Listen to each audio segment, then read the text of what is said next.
सभी head teachers को मेरा नमस्कार। आशा है आप सब स्वस्थ होंगे और सपरिवार सुरक्षित होंगे। एक प्रधान शिक्षक का अपने विद्यालय के प्रति जो रिस्पॉन्सिबिलिटीज होती हैं, जो दायित्व होते हैं, उनमें सबसे महत्वपूर्ण होता है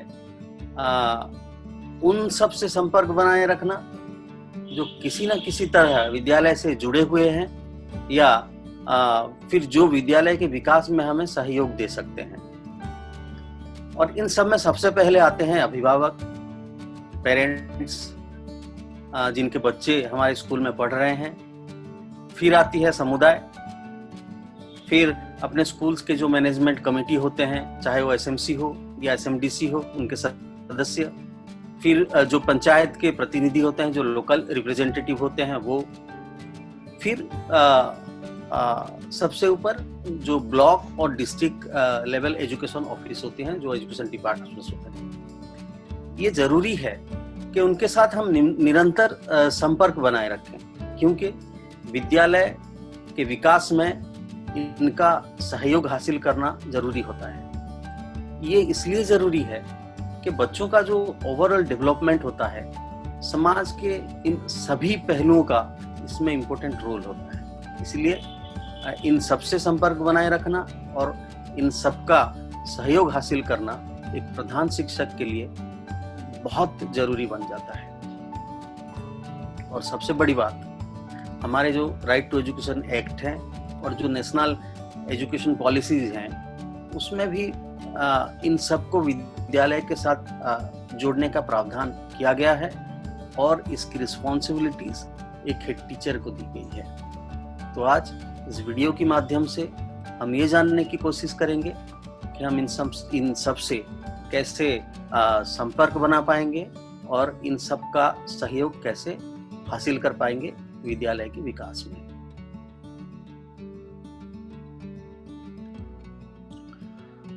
बच्चा सबसे पहले घर से सीखता है और परिवार ही उसका पहला टीचर होता है। इसलिए परिवार से संपर्क बनाए बिना बच्चे का डेवलपमेंट, बच्चे का विकास असंभव है।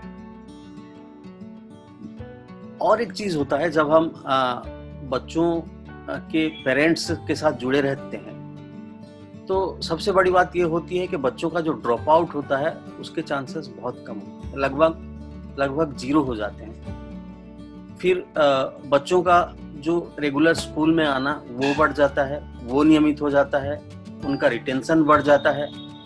और जब आप नियमित रूप से एक पेरेंट्स के साथ जुड़े हुए रहते हैं, उसके साथ संपर्क बनाए रहते हैं, तो फिर पेरेंट्स का विद्यालय के प्रति जो ओनरशिप है वो बढ़ जाती है। फिर वो विद्यालय के हर एक गतिविधि में बढ़ चढ़ के पार्टिसिपेट करते हैं। तो इसलिए जरूरी होता है कि हम नियमित अभिभावक से जरूर संपर्क बनाए रखें। और पेरेंट्स के साथ संपर्क बनाए रखने का सबसे बेहतर तरीका है विद्यालय में है। हमारे विद्यालय में पीटीए का प्रावधान है, पेरेंट टीचर्स एसोसिएशन का प्रावधान है। और ये एक हेड टीचर्स की जिम्मेदारी भी बनती है कि वो अपने विद्यालय में पीटीए जरूर बनाए, सरकारी नियम के अनुसार पीटीए बनाए और पीटीए के माध्यम से सारे अभिभावक को विद्यालय के साथ जोड़ें, पीटीए की रेगुलर मीटिंग करें और बच्चों के बारे में उस मीटिंग में नियमित चर्चा करें। बच्चों के विकास के बारे में, वो क्या चैलेंजेस फेस कर रहे हैं उसके बारे में, और विद्यालय को कैसे बेहतर बनाया जा सकता है उसके बारे में उस पीटीए में नियमित चर्चा करें। एक प्रधान शिक्षक के हैसियत से हमारी ये जिम्मेदारी बनती है कि हमें विद्यालय में पीटीए अवश्य बनाना है। हो सकता है जब हम पहले पीटीए बनाएं, पहले इसकी मीटिंग करें तो कम पेरेंट्स आए, कम अभिभावक हमारे साथ जुड़े। लेकिन अगर हम नियमित इस पीटीए का आयोजन करेंगे, पेरेंट्स के साथ जुड़े रहेंगे, वो जरूरत पड़े तो व्यक्तिगत तरीके से कुछ विद्यालय में कुछ गतिविधियां करके और उनको शामिल करके हम उनको विद्यालय ज़्यादा से ज़्यादा उन लोगों का समर्थन और उनका सहयोग हासिल कर सकते हैं। कुछ गतिविधियां तो ऐसे हो सकती हैं, जैसे कि हम कोई अगर दिवस मना रहे हैं विद्यालय में, तो उन्हें एज ए गेस्ट या फिर उनको निमंत्रण कर सकते हैं उस दिवस में। विद्यालय में स्पोर्ट्स डे जब मना रहे हैं, तब पेरेंट्स के ऊपर भी कोई स्पोर्ट्स का आयोजन करना, कोई कंपटीशन का आयोजन करना, विद्यालय में स्टोरी टेलिंग फेस्टिवल करना, और उनमें जो गांव के जो बुजुर्ग होते हैं, क्योंकि वो सबसे अच्छे होते हैं स्टोरी टेलिंग में, तो उनको शामिल करना। तो इस तरह के कुछ गतिविधियां करके हम उनसे उनको विद्यालय के साथ जोड़ सकते हैं। पहले पहले मुश्किलें आएंगी, थोड़ी तकलीफ भी होगी, लेकिन यकीन मानिए धीरे धीरे सब ठीक हो जाएगा, और जो समुदाय है, जो पेरेंट्स है, वो आपके साथ विद्यालय के साथ ज़्यादा से ज़्यादा जुड़ पाएंगे। इसके बाद जो महत्वपूर्ण जो विभाग होता है वो होता है पंचायत। पंचायत से संपर्क बनाए रखना इसलिए जरूरी है ताकि सरकारी निर्देश के अनुसार अभी विद्यालय के जो इंफ्रास्ट्रक्चर डेवलपमेंट होगा वो सारे पंचायत की तरफ से होगा। तो इसीलिए पंचायत से जुड़े रहना आवश्यक है और जरूरी है। इनके जो चुने हुए प्रतिनिधि होते हैं, ये हमारे एसएमसी और एसएमडीसी के सदस्य भी होते हैं।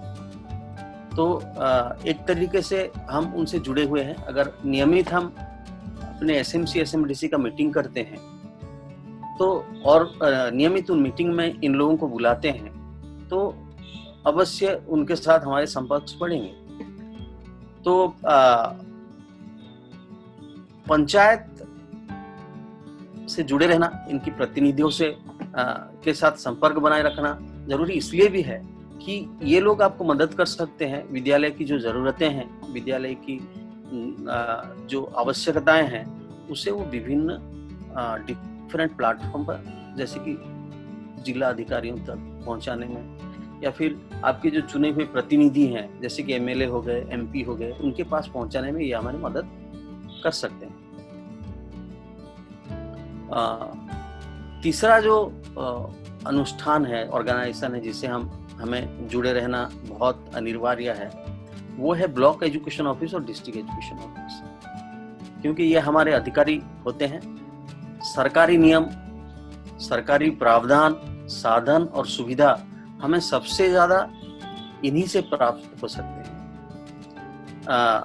ये हमारे अधिकारी होते हैं और इनसे हमारी जवाबदेही भी बनती है। हमारे कार्य को रिव्यू करना, विद्यालय हम कैसे चला रहे हैं, हम विद्यालय का कैसे विकास कर पा रहे हैं, नहीं कर पा रहे हैं, इन सब का रिव्यू करके, और जरूरत पड़े तो हम पर एक्शन लेने का भी हक इनको होता है। विद्यालय की जो डे टू डे गतिविधि होती है, उनमें सबसे ज्यादा ये हमें सपोर्ट कर सकते हैं।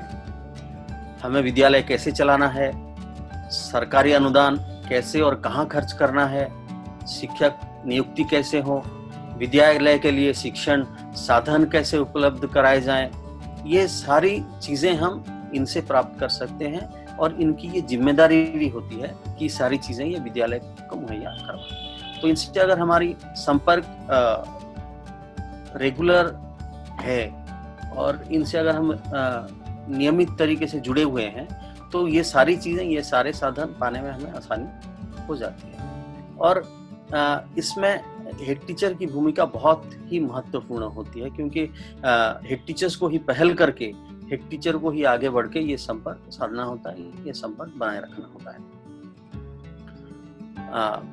उसके बाद एक प्रधान शिक्षक की जिम्मेदारियों में और एक चीज बहुत इंपॉर्टेंट है, वो है विद्यालय की जो मैनेजमेंट कमेटी है, चाहे वो एसएमसी हो या फिर एसएमडीसी हो, उसे सक्रिय बनाना। सबसे पहले सरकारी नियम के अनुसार इसका गठन करना और फिर इसको सक्रिय बनाना। क्योंकि ये जो मैनेजमेंट कमेटी होती हैं, ये विद्यालय की जो डे टू डे एक्टिविटीज होती हैं, उसे इम्प्रूव कैसे किया जा सके, विद्यालय के लिए अतिरिक्त जो फंड की जरूरत है उसे कैसे लाया जा सके, उसे कैसे जुटाया जा सके, विद्यालय के साधन कैसे बढ़ाया जा सके, और सबसे इम्पोर्टेंट विद्यालय की जो जरूरतें हैं, विद्यालय की जो चैलेंजेस है, उससे कैसे दूसरे लोगों से, डिफरेंट प्लेटफॉर्म से साझा किया जा सके। ये जिम्मेदारी बनती है इन मैनेजमेंट कमिटीज की। तो ये बात एक हेड टीचर्स को समझनी चाहिए कि क्या इम्पोर्टेंट है हमारे एसएमसी या एसएमडीसी जो मैनेजमेंट कमेटी है उसकी, और इसको समझते हुए इन कमेटी को उतनी सक्रिय बनाना है, उतना पावरफुल हमें बनाना पड़ेगा। ये तभी मुमकिन हो सकती है जब हम जो मैनेजमेंट कमेटी के सदस्य हैं उनसे भी अपना संपर्क ठीक तरीके से बनाएं, उनसे अपना रिलेशन ठीक तरीके से बना के रखें। और उनसे संपर्क बनाने का सबसे आसान तरीका होता है, आप एसएमसी बनाए हैं तो उसका मीटिंग भी आप नियमित करिए, हर महीने करिए। जैसा सरकारी नियम है उसी तरह से नियमित इसका मीटिंग करिए।